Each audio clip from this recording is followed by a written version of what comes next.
Hello বন্ধুরা, আসসালামু আলাইকুম। কেমন আছেন বন্ধুরা? স্বাগতম জানাচ্ছি আজকের ভিডিওতে আপনাদের।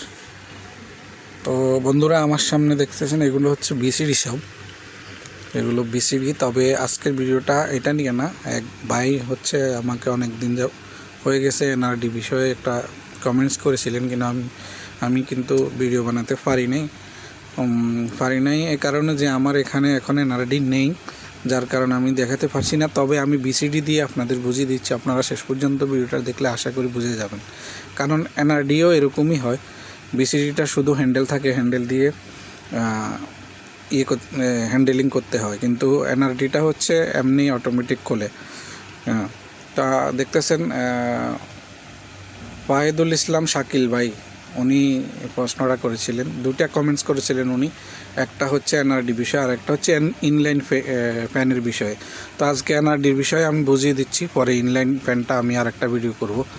তো আমার সামনে দেখতেছেন এটা বিসিডি। এনআরডিটাও এমনই হয়, শুধু ব্যবধান শুধু এনআরডিতেও যে বিসিডির যে হ্যান্ডেলটা থাকে না, এই যে পাশের হ্যান্ডেলটা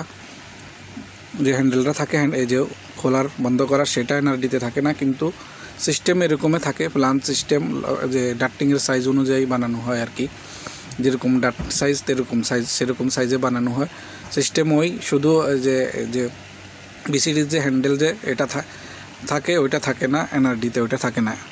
তো প্রথমত আপনাদের আমি বলে দিচ্ছি এনআরডিটা কি। এনআরডিটা হচ্ছে নন রিটার্ন ডাম্পার, ঠিক আছে? এনআরডি সংক্ষেপে এটা হচ্ছে নন রিটার্ন ডাম্পার।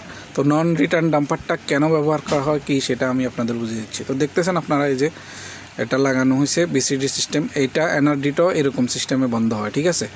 তো এনআরডিটা কি হয় হচ্ছে লুজ এরকম ঝুলে, ঠিক আছে? এরকম ঝুলে একবারে লুজ থাকে। তো কি হয়, হাওয়া যখন ভিতর থেকে ফেলে তখন হাওয়ার চাপে এটা ওদিকে পিছনের দিকে খোলে, ওইদিকে অটোমেটিক এটা লুজ থাকে, একেবারে লুজ থাকে। হাওয়া যখন চাপ দেয় পিছনের দিকে খুলে হাওয়াটা বেরিয়ে যায়, ঠিক আছে? এটা বিশেষ করে স্মোকে আর এক্সজস্ট ডাক্টিংয়ে লাগানো হয়, স্মোক আর এক্সজস্ট। কারণ কি, যেহেতু স্মোকে ধোঁয়াটা ফেলে, সেহেতু তো এটা ধোঁয়াটা ফেলার পরে ধোঁয়াটা আবার যেন ভিতরে ব্যাক করতে না পারে, সেই জন্যই হচ্ছে এটা ব্যবহার করা হয়। এর জন্য এটার নাম হচ্ছে এনআরডি, নন রিটার্ন ডাম্পার, যেন রিটার্ন ভিতরে না আসে।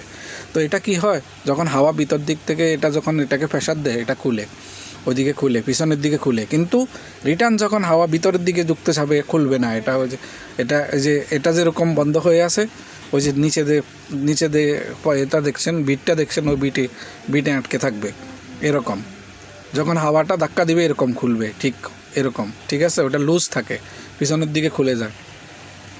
আর যখন এটা পিছনের দিক থেকে বাইরের দিক থেকে ভিতরের দিকে খুলতে চাইবে, পারবে না। ওই যে নিচে যে বিটটা আছে দেখেন, এই বিটে আটকাবে, আর একটা পার্ট এই বিটে আটকাবে, উপরের পার্টটা নিচের পার্টে আটকাবে, এরকম সিস্টেম। তো এনআরডিটা এরকম সিস্টেম।